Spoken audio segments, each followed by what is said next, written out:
Good morning all of you. कैसे हैं आप लोग? आई होप बहुत अच्छे होंगे और पीछे की क्लासेस को एंजॉय कर रहे होंगे। कल हम लोग क्लास को देख रहे थे, लेकिन कुछ थोड़ी सी टेक्निकल समस्या होने की वजह से क्लास को हम लोगों ने आधा ही देखा था। आज बचे हुए पार्ट को देखेंगे, लेकिन आज मैं आप लोगों को थोड़ा सा फास्ट रिविजन करवा दूंगी कल के क्लास का, ताकि आप लोगों का फिर से रिविजन हो जाए और सारी बातें रिकॉल हो जाए और आप लोग अच्छे से आंसर राइटिंग कर सकें। तो चलिए शुरुआत कर लेते हैं आज की क्लास की। और आज हम लोग फटाफट रिविजन करेंगे।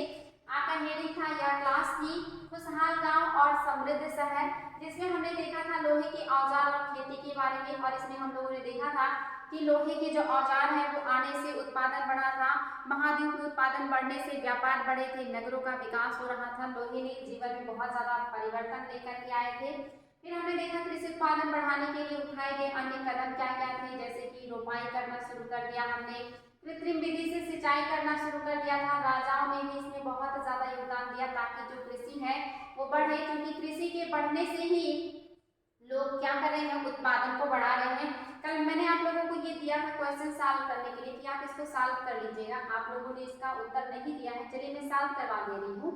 यहाँ पे आपको भरना क्या है, देखिए ध्यान से देखिएगा कि क्या भरना है आप लोगों को। फटाफट इसका उत्तर हम लोग कर लेते हैं, जो कि कल आप लोगों ने इसका उत्तर नहीं दिया है। कहना है कि राजा को सेना, महल और किले बनवाने के लिए धन चाहिए, वे किसानों से कर लेते थे।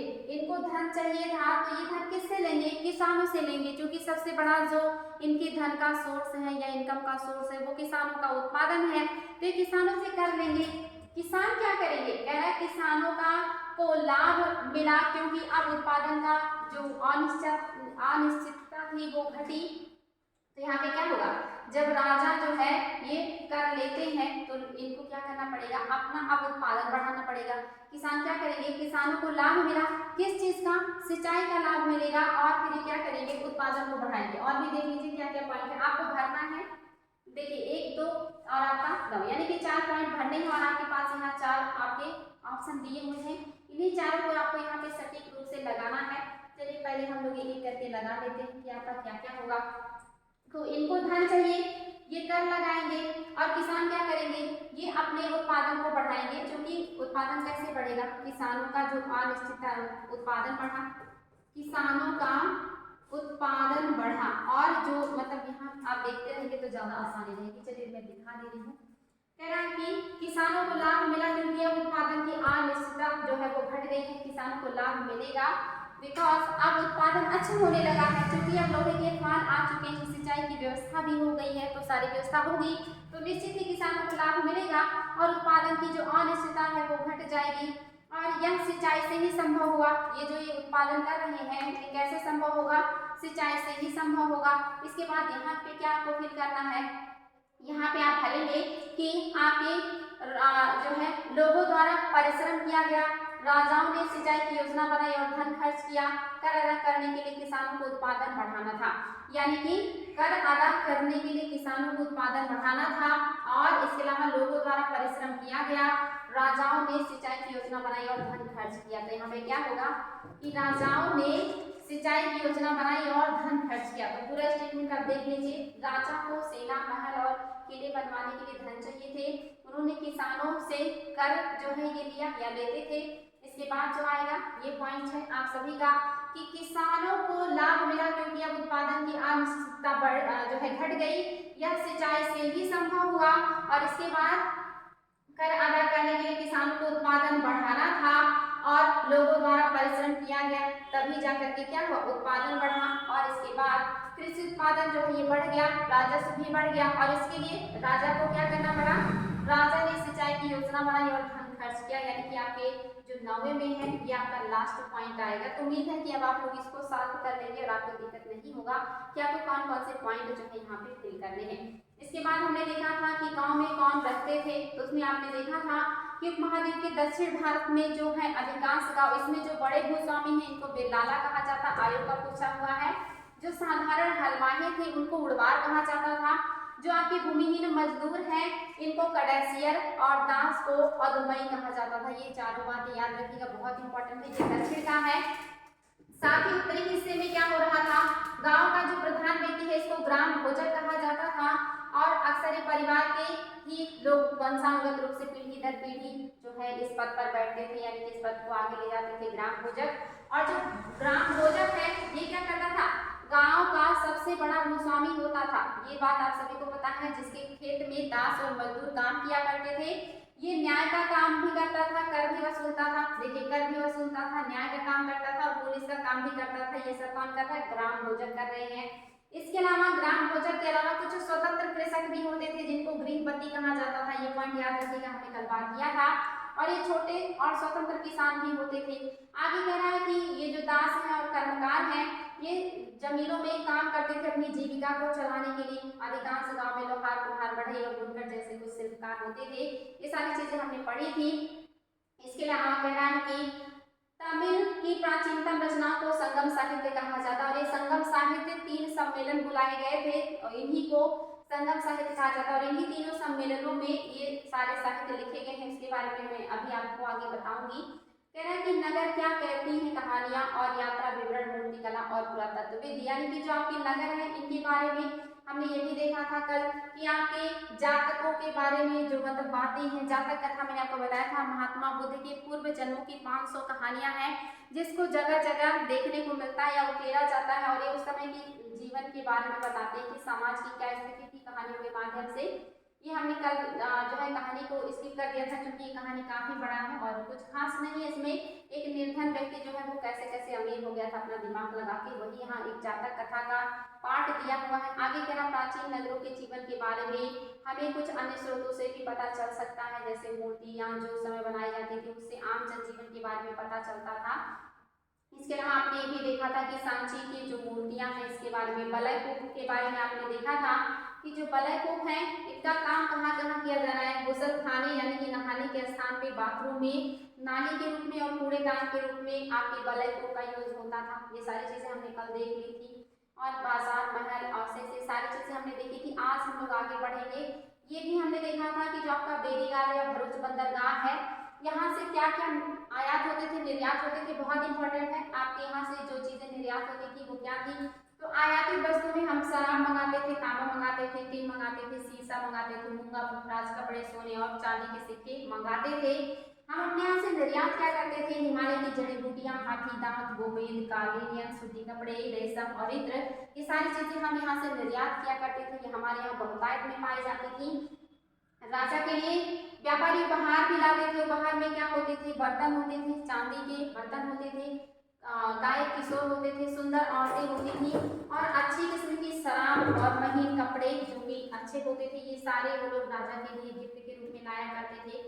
आहत सिक्के क्या है, ये भी हमने कल देखा था कि जो आपके धातु होती थी, खास करके चांदी और तांबा, उन पर जो हम ठप्पा मार करके या आहत करके जो उस पर डिजाइन बनाया करते थे उसी को आहत सिक्के कहते हैं। सबसे प्राचीन जो सिक्के हैं उनको आहत सिक्का ही कहा जाता है और इनको पंचमार्क सिक्का भी कहा जाता है। और ये मोस्टली चांदी के होते थे और बाद में तांबे के भी बनने लगे थे, इसी को आहत सिक्का कहा जाता है। कल हमने ये भी पढ़ा था।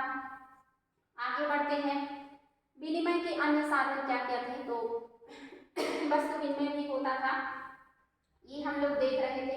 और इसमें भी हमने देखा था कि अनेक गतिविधियों के जो केंद्र हैं ये नगर होते थे। नगर आज भी अनेक गतिविधियों के केंद्र होते हैं जहाँ पे हर तरह की आप देखिए गतिविधियां देखने को मिलती हैं, चाहे वो औद्योगिक हो, शैक्षणिक हो या अन्य कोई काम हो, वो आपके नगर में बड़े पैमाने पर देखने को मिलता है। और आगे हमने पढ़ा था कि जो मथुरा है, इससे जुड़ी हुई चीजें हमने पढ़ी थी कि जो मथुरा है ये कुषाणों की दूसरी राजधानी थी।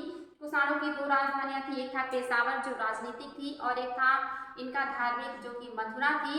और मथुरा मूर्ति निर्माण का केंद्र भी था। कुषाणों ने जो है जिस मूर्ति कला को संरक्षण दिया था उसका नाम था मथुरा मूर्ति कला, जो लाल बलुआ पत्थर का बनता था, जो 3 धर्मों को समर्पित था, बौद्ध, जैन और हिंदू, और जिसमें सबसे ज्यादा बौद्ध प्रतिमाएं बनाई गई हैं। और इसमें जो बुद्ध की प्रतिमाएं हैं ये काफी शांत, सौम्य और आध्यात्मिक हैं, आडंबर विहीन मूर्तियां हैं।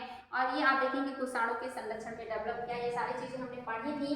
यहाँ पे देखिए जैनों का भी मंदिर है, बौद्धों का विहार भी है, कृष्ण भक्ति के लिए भी जाना जाता है, यानी कि तीनों धर्मों का यहाँ पे देखने को मिलता है। ये आपके संगम है जो मतलब 3 संगम इतिहास में बुलाए गए हैं तमिल क्षेत्र में, हम उनके बारे में थोड़ा सा देख लेते हैं।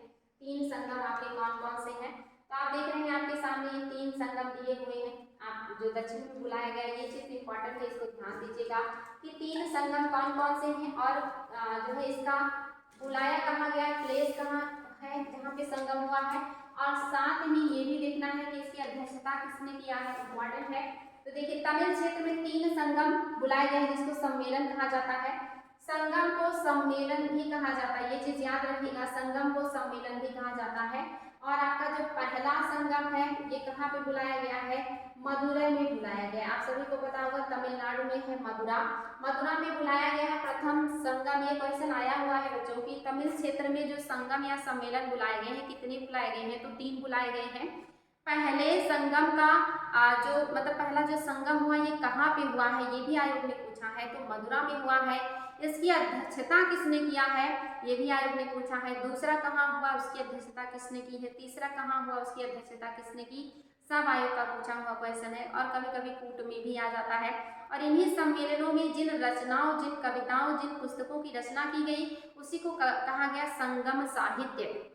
तो ये चीज याद रखिएगा, इन सम्मेलनों में जिन साहित्य की रचना हुई, जिन किताबों की रचना हुई उसी को कहा गया संगम साहित्य। और पहला संगम मदुरा में बुलाया गया। इसकी अध्यक्षता जिसने की या इसके जो आचार्य थे इनका नाम था अगस्त्य।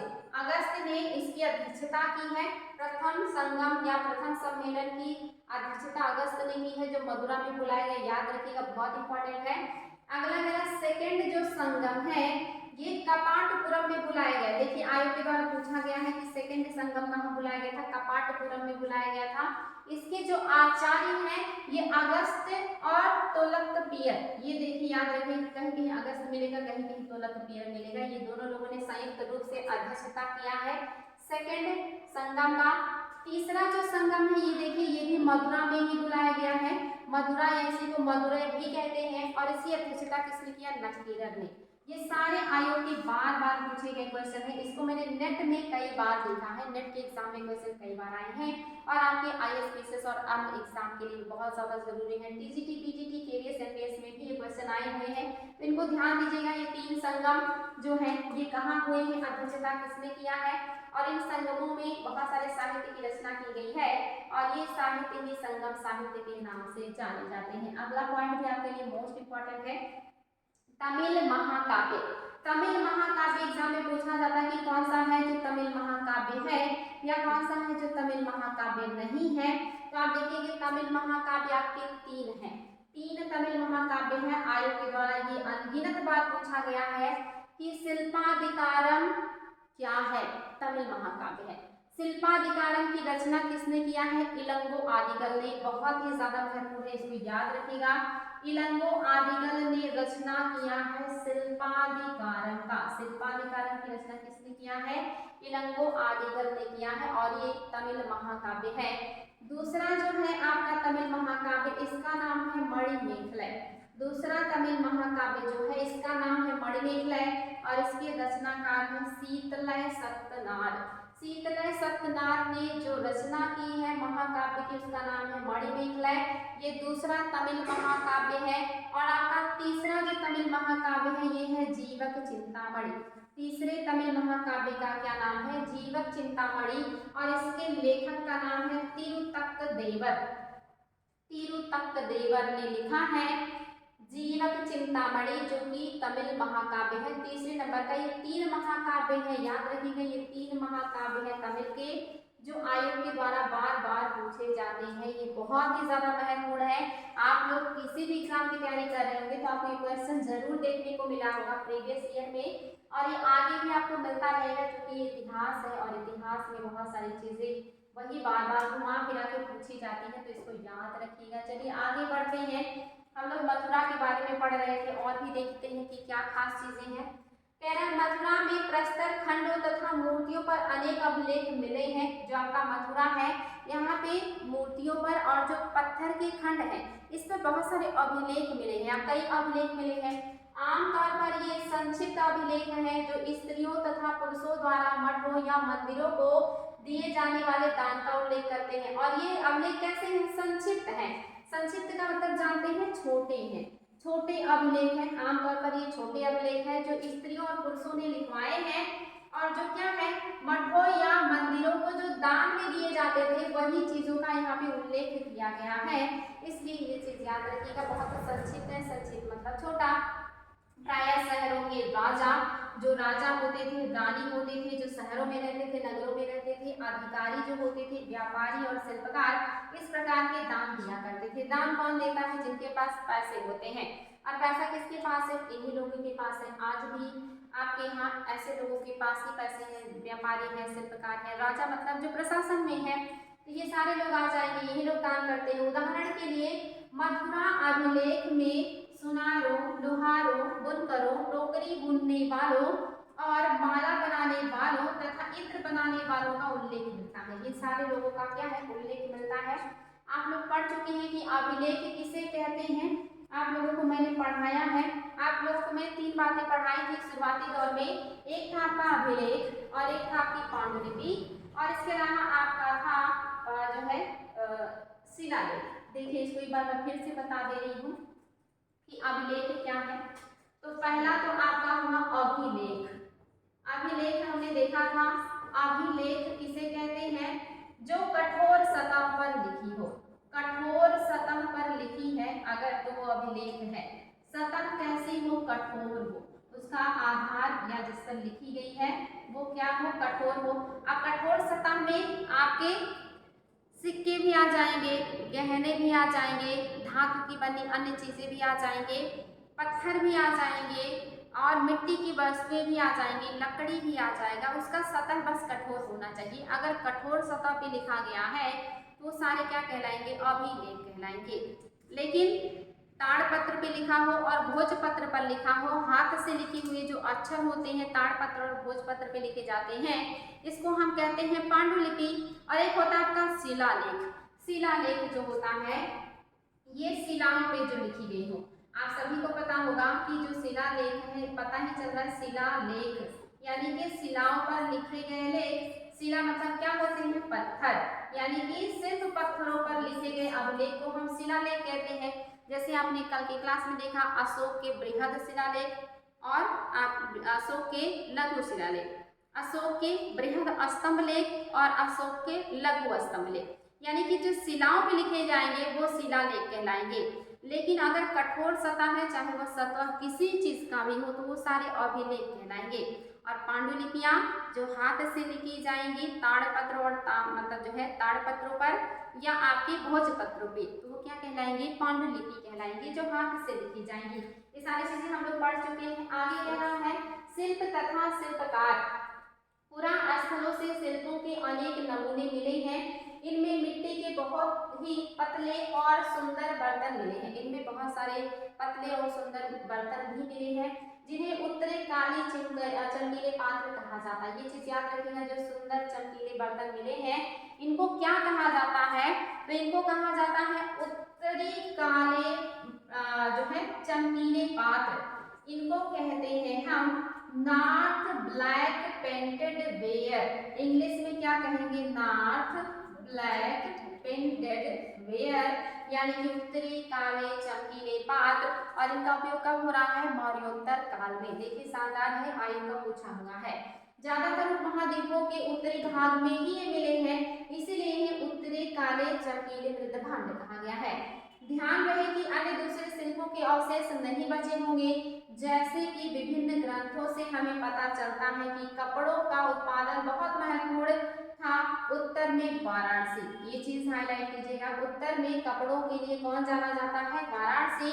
और दक्षिण में कौन जाना जाता है? उत्तर दक्षिण ध्यान दीजिएगा, उत्तर के क्षेत्र में मौर्योत्तर काल में कपड़ों के लिए वाराणसी जाना जाता है और दक्षिण क्षेत्र में आपके कपड़ों के लिए सबसे प्रसिद्ध जो केंद्र है वो है मदुरा या मदुरै, जहाँ पे आपके 2 संगम बुलाए गए हैं, पहला और तीसरा।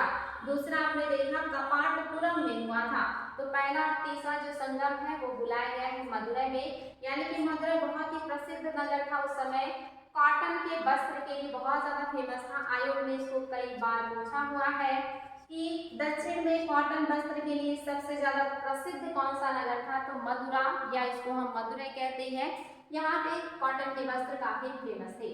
अनेक शिल्पकार तथा व्यापारी अपने अपने संघ बनाने लगे थे, जिन्हें श्रेणी कहते थे। ये हाईलाइट कर लीजिएगा, श्रेणी किसे कहते थे? तो जो शिल्पकारों और व्यापारियों के संगठन होते थे, संघ होते थे, उसको श्रेणी कहते थे।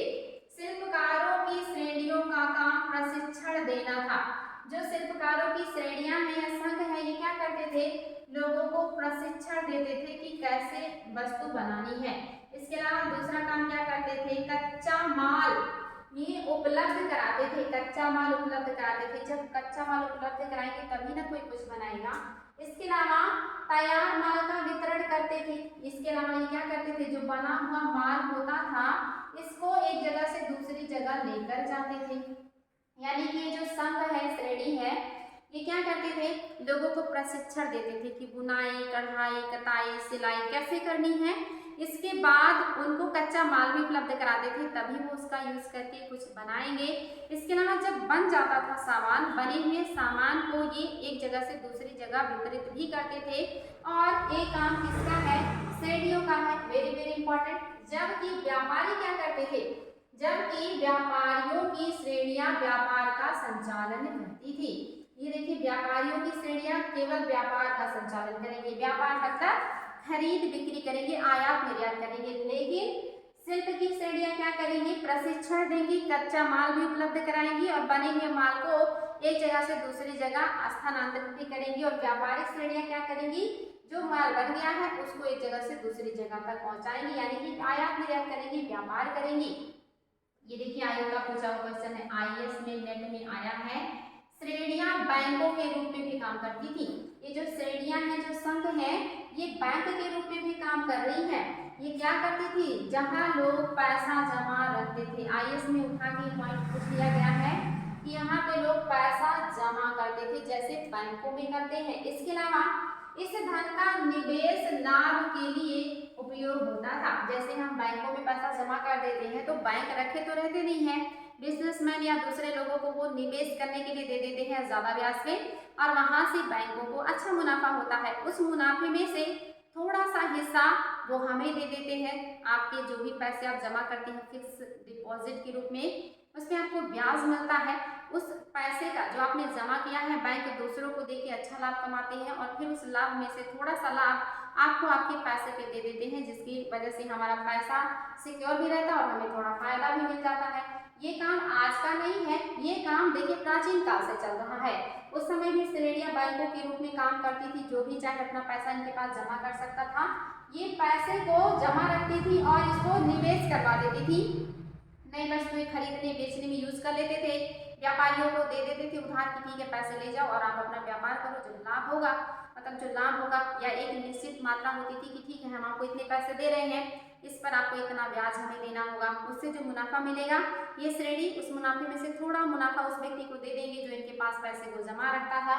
सेम बैंकों वाला काम ये लोग किया करते थे। आगे कह रहा है, उससे मिले लाभ का कुछ हिस्सा जमा करने वालों को लौटा दिया जाता था या फिर मठ आदि धार्मिक संस्थाओं को दान भी दिया जाता था। ऐसे संस्थाओं को भी ये लोग दान भी करते थे। ये चीज भी याद रखिएगा, आपके लिए महत्वपूर्ण रहेगा। ये पूरे के पूरे बैंक का काम कर रहे हैं। देखिए आईएएस में क्वेश्चन यहाँ से ऐसे ही कॉपी पेस्ट किया गया है कि क्या ये बातें सही है, कौन कौन सी बातें सही है, कौन सी शब्द नहीं है। तो स्टेटमेंट याद रखिएगा, आपके लिए काफी महत्वपूर्ण रहेगा। सूत काटने और बुनने के नियम, सूत काटने और बुनाई करने के नियम होते थे। क्या नियम है?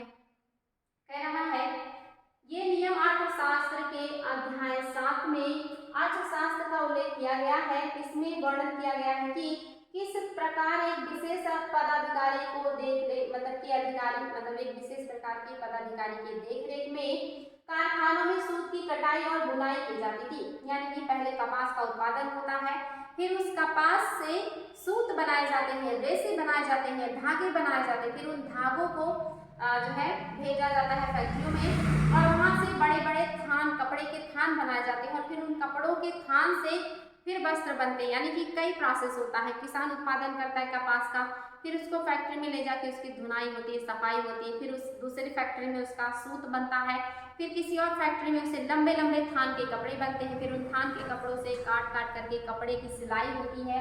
ये सारे प्रोसेस देखिए उस समय भी हो रहे हैं। कह रहा है कि सूत की कटाई और बुनाई की जाती थी। ऊन, पेड़ों की छाल, कपास, पटुआ तथा सन को तैयार करने के काम में विधवाओं और सक्षम अक्षम महिलाओं और भिखुड़ियों को, वृद्ध वेश्याओं को, राजा की अवकाश प्राप्त दासियों, सेविकाओं और अवकाश प्राप्त देवदासियों को लगाया जा सकता था। यानी कि ये सब कामों में वे लोग लग रहे हैं, ज्यादातर महिलाएं लग रही हैं, उन्हीं को लगा करके सूत वगैरह काटने बुनने का काम किया जा रहा है। इन्हें इनके काम के और गुणवत्ता के अनुसार पारिश्रमिक देना चाहिए। जिन महिलाओं को बाहर निकलने की अनुमति नहीं है वे अपने दासियों को भेजकर कच्चे माल को मंगवा सकती हैं और फिर तैयार माल उन्हें भिजवा सकती हैं। यानी कि बहुत सारी महिलाएं समाज में थी, पर्दा प्रथा था, घर से बाहर नहीं निकल सकती थी, वो भी घर में इस तरह का काम कर सकती हैं, कटाई बुनाई सिलाई का, तो अपनी दासियों को भिजवा करके कच्चा माल मंगा लेती थी और फिर उसको अपने घर में रख करके वस्त्र का निर्माण कर लेती थी और बने हुए माल को भिजवा देती थी और बदले में उनको पारिश्रमिक यानी कि वेतन या पैसे मिल जाया करते थे। आगे कह रहा है वे औरतें जो कारखाने तक जा सकती थी उन्हें अपना माल कारखाने तक तड़के ले जाना पड़ता था जहां उन्हें पारिश्रमिक मिलता था। इस समय माल को अच्छी तरह जांचने के लिए रोशनी रहती है। अगर निरीक्षक उस औरत की तरफ देखता है या इधर उधर की बात करता है तो उसे सजा मिलनी चाहिए। यानी कि अगर कोई औरत बहुत सुबह सुबह अपने सामान को बना करके लेके फैक्ट्री में जा रही है तो जो लेने वाला है उसको फटाफट अच्छे से निरीक्षण करके उसको पैसा दे करके सामान को ले लेना चाहिए। लेकिन अगर वो अपने काम में मतलब वर्क में जरा भी लापरवाही बरतता है तो ऐसे लोगों को सजा मिलनी चाहिए, पनिशमेंट मिलना चाहिए। आगे कह रहा है अगर औरत ने अपना काम पूरा नहीं किया तो उसे जुर्माना देना होगा, इसके लिए उसका अंगूठा भी काटा जा सकता है। यानी कि जिसने कॉन्ट्रैक्ट लिया है कि मैं इतना वस्त्र या इतनी वस्तुएं आपको बना करके दे दूंगा या दे दूंगी, अगर वो उस टाइम पे उसको उपलब्ध नहीं करवा रहा है तो उसको क्या होगा, सजा भी दिया जाएगा, पनिशमेंट में भी मिलेगा और पनिशमेंट के तौर पे उसका अंगूठा भी काटा जा सकता है। ये देखिए कितने जो है सख्त नियम थे उस समय। आजकल तो कितना भ्रष्टाचार देखने को मिलता है, लेकिन पहले के टाइम में बहुत सारी चीजें अच्छी थी। आगे देखिए आपके सामने अगला पॉइंट बहुत ही शानदार है, इसको ध्यान से देखिएगा क्योंकि यहाँ से आयोग ने क्वेश्चन पूछे हैं। आपके एनसीईआरटी में जो पॉइंट्स नहीं है या किन्हीं कारणों से एनसीईआरटी में नहीं दिया गया है मैं उसे भी बता दे रही हूँ, क्योंकि ये 6th क्लास की एनसीईआरटी है तो निश्चित ही कितना फैक्ट देंगे छोटे बच्चों के लिए बर्डन हो जाएगा, लेकिन आप लोगों के लिए काफी उपयोगी है। इसमें मैंने बहुत सारी बातें अपनी तरफ से भी जोड़ी हैं। सूक्ष्म निरीक्षण अरिकामेडु, अरिकामेडु का सूक्ष्म निरीक्षण करना है आपको, अरिकामेडु का सूक्ष्म निरीक्षण करना है यहाँ पे और ये आपके लिए इम्पोर्टेंट है। चलिए देख लेते हैं क्या करना है सूक्ष्म निरीक्षण। सूक्ष्म निरीक्षण अरिकामेडु को देखिए, एक ये क्वेश्चन बहुत बार आता है कि पेरिप्लस ऑफ एरिथ्रियंसी की रचना किसने की है। ये एक रचना है, एक पुस्तक है, आयोग ने इसको कई बार पूछा है, सभी एग्जाम में आया है। पेरिप्लस ऑफ एरिथ्रियंसी की रचना किसने किया है, अज्ञात व्यक्ति ने किया, इसका कोई लेखक का नाम पता नहीं। और ये आयोग जब पूछता है कि पेरिप्लस ऑफ एरिथ्रियंसी की रचना किसने की तो ऑप्शन में दे देगा हिप्पालस, हेरोडोटस, प्लिनी, टोलेमी, यानी कि कुछ भी, और एक ऑप्शन ये रखेगा कि इनमें से कोई नहीं। तो आपको ये चीज पता होना चाहिए कि इसके लेखक का नाम नहीं पता है, अज्ञात लेखक का ये लिखा हुआ रचना है, इसलिए इसका जब भी आयोग पूछेगा आपको उत्तर देना है कि इनमें से कोई नहीं। तो ये जो पेरिप्लस ऑफ एरिथ्रियंसी है ये हमारे इतिहास को जानने का बहुत ही शानदार स्रोत है। इससे हमें अपने इतिहास का यानी कि अपने बीते हुए कल का या उस समय की बहुत ही बेहतरीन जानकारी मिलती है, इसलिए ये रचना आयोग के द्वारा बहुत पूछी जाती है। और इस पेरिप्लस ऑफ एरिथ्रियंसी में कहा गया कि अरिकामेडु पोडुक, ये क्वेश्चन भी आया कि मतलब पोडुक किसका नाम था, अरिकामेडु का। ये भी क्वेश्चन आया कि अरिकामेडु का एक अन्य नाम और क्या था, पोडुक। ये भी क्वेश्चन आया है कि किस रचना में अरिकामेडु को पोडुक कहा गया है, पेडुक कहा गया है, पेरिप्लस ऑफ एरिथ्रियंसी। इससे संबंधित इस तरह से 3-4 क्वेश्चन मैंने खुद देखे हैं कि कैसे आयोग उसी बात को उलट पलट करके पूछ लेता है और अगर आप ध्यान नहीं देंगे तो आप यहाँ पे पढ़ी हुई चीजें भी गलत करके आ जाएंगे। चीज ध्यान दीजिएगा, अरिकामेडु का ही नाम है पेडुक, इसका वर्णन पेरिप्लस ऑफ एरिथ्रियंसी में मिलता है जो एक अज्ञात लेखक की रचना है। आगे कह रहा है कि मानचित्र आपको देखना है और में अरिकामेडु, ये अरिकामेडु है कहाँ पे, ये भी देखिए आयोग का पूछा हुआ क्वेश्चन है। वर्तमान में आपके पुदुचेरी में पड़ता है अरिकामेडु। आगे कह रहा है कि रोम के बारे में दी जानकारी पढ़ो। लगभग 2200 से 1900 साल पहले अरिकामेडु एक पत्तन था। ये कैसा नगर है, बंदरगाह नगर है, एक पत्तन नगर है जहाँ पे जहाज आती है और जहाँ से जहाजें जाती हैं। यहाँ दूर दूर से आए थे। यहाँ ईंटों से बना एक ढांचा मिला है जो संभवतः गोदाम रहा होगा, यानी कि स्टोरेज, जहाँ पे सामान को स्टोर करके रखा जाता था। यहाँ भूमध्य सागर से होकर के ही हम रोम या यूनान को जाते हैं। सागरीय क्षेत्र के एम्फोरा, ये क्वेश्चन आया है, एम्फोरा क्या है?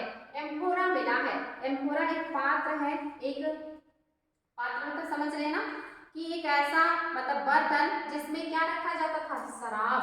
इसमें शराब या तेल जैसे तरल पदार्थ रखे जाते थे। ये एम्फोरा एक ऐसा पात्र है जिसमें शराब या तेल जैसे तरल पदार्थ रखे जाते थे।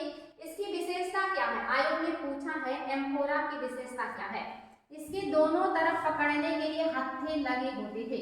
जैसे आपके पास जो जग होता था, आपके पास अभी भी देखिए वर्तमान में जो जग होता है, इसमें क्या होता है? एक तरफ से हत्थे लगे होते हैं पकड़ने के लिए, लेकिन ये जो एम्फोरा है इसमें दोनों तरफ से हत्थे लगे होते थे, दोनों तरफ से आप उसको पकड़ सकते थे और इसका उपयोग शराब या जो है लिक्विड कोई भी पदार्थ रखने के लिए यूज किया जाता था। तो ये है एम्फोरा, याद रखिएगा।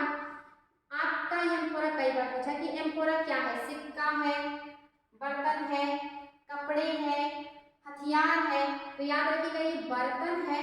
ये भी पूछा है एम्फोरा बर्तन का यूज किस लिए होता था? शराब रखने के लिए या खाने की वस्तुएं रखने के लिए। तो ये याद रखिएगा शराब जैसे तरल पदार्थों का यूज रखने के लिए किया जाता था और इसके दोनों तरफ हत्थे होते थे। साथ ही यहाँ एरेटाइन जैसे मुहर लगे लाल चमकीले बर्तन भी मिले। ऐसे बर्तन मिले हैं जो लाल कलर के हैं, चमकीले हैं, जिस पर क्या हुआ है? मुहर लगी है। मुहर लगे लाल चमकीले बर्तन को कहा जाता था एरेटाइन। ये भी आयोग का पूछा हुआ है। एरेटाइन क्या है? मुहर लगे लाल चमकीले बर्तन भी मिले हैं। इन्हें इटली के एक शहर के नाम पर एरेटाइन पात्र के नाम से जाना जाता है। ऐसे पात्र जिस पर मुहर लगा हो और लाल कलर का हो, चमकीला हो, इसको एरेटाइन कहा जाता है। और ये एरेटाइन जो शब्द है ये इटली के ही नगर या शहर से लिया गया शब्द है। इसे मुहर लगे सांचे पर गीली चिकनी मिट्टी को दबाकर बनाया जाता है। यानी कि जैसे आज भी देखिए जो आपकी ईंट वाले सांचे होते हैं, ईंट जो है गीली मिट्टी होती है और सांचा बना रहता है और उसमें हम मिट्टी को तेजी से पटक करके और फिर उसमें जो डिजाइन होती है उस मिट्टी पे छप जाती है और एक संरचना ले लेता है उस सांचे के आकार का। ऐसे जो आपका एरेटाइन है इस सांचे में बनाया जाता था। सांचे में डिजाइन बनी होती थी और मिट्टी को उस सांचे में डाल करके उस डिजाइन को उस पर छापने का प्रयास किया जाता था। वही ये यहाँ पे कह रहा है कि ये क्या है? मिट्टी को दबाकर बनाया जाता था।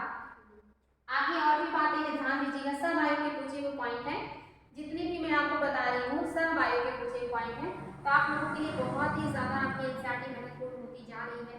आप इस एनसीईआरटी क्लास से बहुत सारी चीजें सीख रहे हैं, इसको ध्यान दीजिएगा। आपको यहाँ से बहुत बहुत बहुत ज्यादा मदद मिलेगा। चाहे आप किसी भी एग्जाम की तैयारी कर रहे होंगे, नहीं भी कर रहे होंगे, तो आप अपने बच्चों को पढ़ाइएगा हिस्ट्री बहुत अच्छे से। देखिए तो यहाँ पे आपने देखा कि सब बर्तनों के बारे में, साथ ही कह रहा है कि कुछ अन्य भी है, उसको भी हम देखेंगे। पहले हम थोड़ा देख लेते हैं कुछ बातें। सबसे ज्यादा रोम से सोने के सिक्के, रोम के सोने के सिक्कों को क्या कहा जाता था? बुलियन। ये आयोग ने पूछा है कि रोमन सोने के सिक्के को क्या कहा जाता था? बुलियन कहा जाता था। और हमारे देश को सबसे ज्यादा जो बुलियन है या सबसे ज्यादा जो सोने के सिक्के हैं वो विदेशों में सबसे ज्यादा रोम से मिलते थे। यानी कि हमारे यहाँ की वस्तुओं का, हमारे यहाँ की चीजों के जो डिमांड है वो पूरे विश्व में बहुत ज्यादा थे और पूरे विश्व से हमें उसके लिए अच्छा खासा धातु प्राप्त होता था, पैसे प्राप्त होते थे। लेकिन सबसे ज्यादा धातु या सोने या सिक्के हमें कहाँ से मिलते थे? रोमन बुलियन के रूप में मिलते थे। ये आयोग ने पूछा है। और इस बात पर एक राइटर है जिनका नाम है प्लिनी। ये क्वेश्चन आया है, जो प्लिनी है, प्लिनी ने क्या किया है? इस पर आंसू भी बहाए हैं। आपको कहीं के ऐसे भी मिलेगा प्लिनी, तो इसमें कंफ्यूज होने की जरूरत नहीं है आपको। प्लिनी ऐसे भी मिलेगा। प्लिनी ने पुस्तक लिखी है नेचुरल हिस्ट्री। ये भी क्वेश्चन पूछा जाता है, नेचुरल हिस्ट्री किसका है या प्राकृतिक इतिहास किसका है? तो ये आपके इन्हीं का है, हिस्ट्री। याद रखिएगा, बहुत इंपॉर्टेंट है। प्लिनी ने ही लिखा है। प्लिनी जो है इस बात को देखकर बहुत दुख व्यक्त करते हैं। इनके ये कहते हैं कि मेरे आंखों से आंसू निकल जाते हैं, इनके आंखों से आंसू निकल जाते हैं। किस लिए? चूंकि भारत जो है इनके यहाँ के बहुत ज़्यादा जो पैसे हैं उसको प्राप्त कर लेता है, यहाँ की वस्तुओं की इनको इतनी ज़रूरत है इन लोगों को कि ये लोग क्या करते हैं, बहुत ज़्यादा पैसा देते हैं भारतीय वस्तुओं के लिए, इसीलिए प्लिनी की आंखों से आंसू निकल जाते हैं। ये आयोग ने पूछा है कि कौन से यात्री हैं या विद्वान हैं जिनकी आंखों से आंसू निकल जाते हैं जब वो रोमन सिक्कों का बड़े पैमाने पे भारत में आते हुए देखते हैं, और वो देखते हैं कि किस तरह से हमारे देश से बड़े पैमाने पे जो सिक्के हैं, सोने हैं, चांदी है, धातुएं हैं, वो भारत में चले जा रहे हैं। ये कहते हैं कि सारा सोना और चांदी भारत में चला जाता है और भारत के खजाने में ही कैद हो जाता है और उसमें से बाहर ही नहीं निकलता। जबकि जब अंग्रेजों का टाइम आएगा तो सारा जो गंगा का मतलब एक तरीके से समृद्धि वो जाके टेम्स नदी में पहुंच जाती है। ऐसे कहेंगे कौन, दादा भाई नौरोजी कहेंगे। अभी तो प्लिनी कह रहे हैं कि हमारे यहाँ का सारा जो सोना है वो भारत में चला जा रहा है, और जब आधुनिक काल आएगा तब इसका उल्टा हो जाएगा, हमारे यहाँ का सारा सोना टेम्स नदी में चला जाएगा और वहीं पे होके रह जाएगा। तो ये बात प्लिनी कहते हैं कि मेरी आंखों से आंसू निकल जाते हैं जब मैं देखता हूँ कि मेरे देश का बहुत ज्यादा सोना, बहुत ज्यादा पैसा भारत को चला जाता है और वहीं का होके रह जाता है। तो ये बात भी याद रखिएगा। तो सबसे ज्यादा हमें जो सोने के सिक्के मिल रहे हैं, बुलियन मिल रहे हैं, वो हमें रोम से मिल रहे हैं उस समय। ये पॉइंट देखिए, हिप्पालस जो है ये कौन है, ये ग्रीक व्यापारी है, ग्रीक नाविक है जिन्होंने मानसूनी हवाओं की खोज की थी। ये क्वेश्चन आता है कि मानसूनी हवाओं की खोज सर्वप्रथम किसने किया है, हिप्पालस ने किया है। हालांकि हिप्पालस की मानसूनी हवा खोजने के पहले ही जो अरेबियन कंट्रीज के लोग हैं वो इसको खोज चुके थे और इसका फायदा भी व्यापार में ले रहे थे, लेकिन उन्होंने इस बारे में किसी को बताया नहीं था। लेकिन ढूंढा सबसे पहली बार जिस व्यक्ति ने वो है आपके हिप्पालस। हालांकि इनके पहले ही अरब कंट्री के जो लोग हैं, अरेबियन लोग हैं, इन्हीं का व्यापार पे एकाधिकार था। यही हमारे यहाँ से ज्यादातर सामान खरीद के ले जाके यूरोपीय कंट्री पहुंचाते थे। उन्हें पता था कि व्यापारिक हवाओं का यूज करके या जब व्यापारिक हवाएं चलती है उस समय बहुत आसानी से और कम समय में आयात निर्यात किया जा सकता है। ऐसे बर्तन भी मिले हैं जिनका डिजाइन तो रोम का है, किंतु वे यही बनाए जाते थे। यहाँ रोम लैंप, शीशे के बर्तन तथा रत्न भी मिले हैं। यहाँ से रोमन लैंप भी मिला है, शीशे के बर्तन भी मिले हैं और साथ ही क्या मिले, रत्न भी मिले हैं। साथ ही छोटे छोटे कुंड मिले हैं जो संभवतः कपड़े के रंगाई के पात्र रहे होंगे। छोटे छोटे कुंड भी मिले हैं जो शायद कपड़े की रंगाई के लिए यूज किए जाते रहे होंगे। आगे कह रहा है यहाँ पर शीशे और अर्ध बहुमूल्य पत्थरों से मन के बनाने के पर्याप्त साक्ष्य मिले हैं। यानी कि शीशे के मन के मतलब मोती, गुड़िया जिसे हम माला में पिरो के या धागे में पिरो के पहनते हैं, इनको बनाने वाले क्षेत्र या साक्ष्य भी मिले हैं जो अर्ध और बहुमूल्य पदार्थों के बनाए जाते हैं। ये चीज याद रखिएगा, इंपॉर्टेंट है सारी चीजें।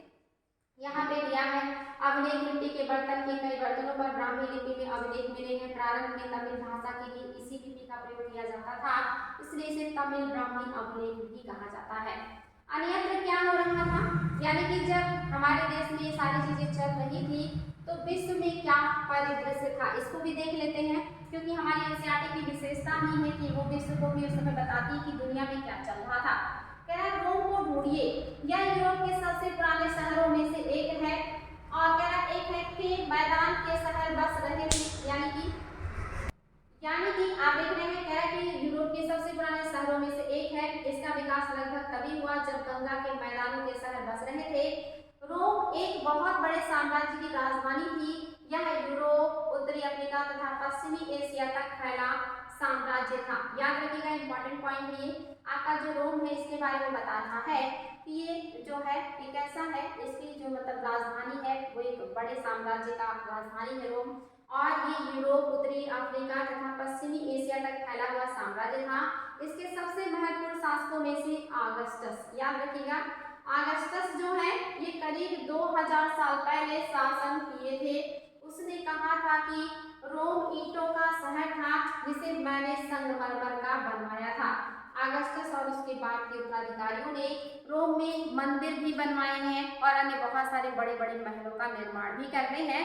तो ये भी आयोग के द्वारा पूछा गया क्वेश्चन है कि जो ऑगस्टस है ये कहाँ के राजा थे, रोम के राजा थे। इनके टाइम पीरियड में हमारे देश से अच्छा व्यापार था रोमियों का। तो देख रहे हैं आप लोग, इन्होंने और इनके बाद के उत्तराधिकारियों ने बहुत सारे मंदिर भी बनवाए हैं। ये भी क्वेश्चन आया कि यूनान में या यूरोप में मंदिर किसने बनवाया है? ऑगस्टस ने ही शुरू किया था मंदिर बनवाना। इसके अलावा बड़े बड़े रंग महल भी बनाए गए हैं जिसको एम्फी थिएटर कहा जाता था। रंग महल मतलब थिएटर, बड़े बड़े रंग महल को एम्फी थिएटर कहा जाता था। इसमें चारों तरफ से दर्शकों के बैठने की सीढ़ीनुमा जगह होती थी, जहां लोग, सीढ़ीनुमा जगह आप सभी को पता है, जैसे वर्तमान में आप देखेंगे स्टेडियम में बीच में खिलाड़ी खेल खेलते हैं और चारों तरफ सीढ़ीनुमा संरचना होती है जिसपे बैठ के दर्शक लोग देखा करते हैं मैच को।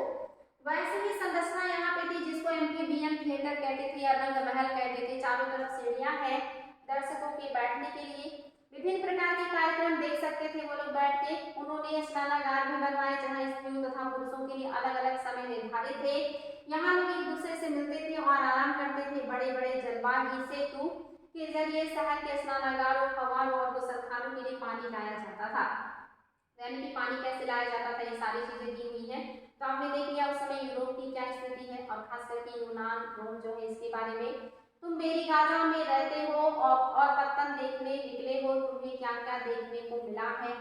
खाली स्थान को भरना है आप लोगों को। आपने ये सारी चीजें कल पढ़ी थी और आज आपने इसको फर्स्ट रिवीजन भी कर लिया है, तो आप आसानी से इसको बता सकते हैं कि आपके खाली स्थान में क्या भरा जाएगा। चलिए देख लेते हैं आपके खाली स्थान में क्या भरना है बहुत आसानी से। अब मेरे बच्चों को समस्या नहीं होगी इसे सॉल्व करने में, आप सभी लोग इसको बहुत आसानी से सॉल्व कर सकते हैं क्योंकि मैंने पूरे चैप्टर को बहुत अच्छे से पढ़ाया है। तो आप देख रहे हैं पहला पॉइंट, तमिल में बड़े भूस्वामियों को क्या कहते थे? आप लोगों ने कल भी पढ़ा था और आज मैंने फिर से इसको रिविजन करा दिया है, बेलाला। हालांकि बहुत सारे बच्चों ने जिन्होंने कल का क्लास देखा है उन्होंने उत्तर दिया भी है। बहुत सराहनीय काम है। आप ये जो काम कर रहे हैं इससे आपका आने वाला भविष्य बहुत बेहतर होगा। आपकी लेखनी सुधर जाएगी, आपके दिमाग में चीजें लंबे समय तक रहेंगी, आप लोगों को एक्सप्लेन कर पाएंगे और आप जब भी लिखने बैठेंगे तो आपको तथ्य कम नहीं पड़ेंगे, फैक्ट्स आपको मदद करेंगे। ग्राम प्रोजेक्ट की जमीन पर काम कौन करते थे? दास दासी करते थे और गैर भूमि मजदूर करते थे। तमिल में हलवाई को क्या कहा जाता था? उड़वार कहा जाता था, उड़वार। और जो अधिकांश गृहपति थे कैसे थे?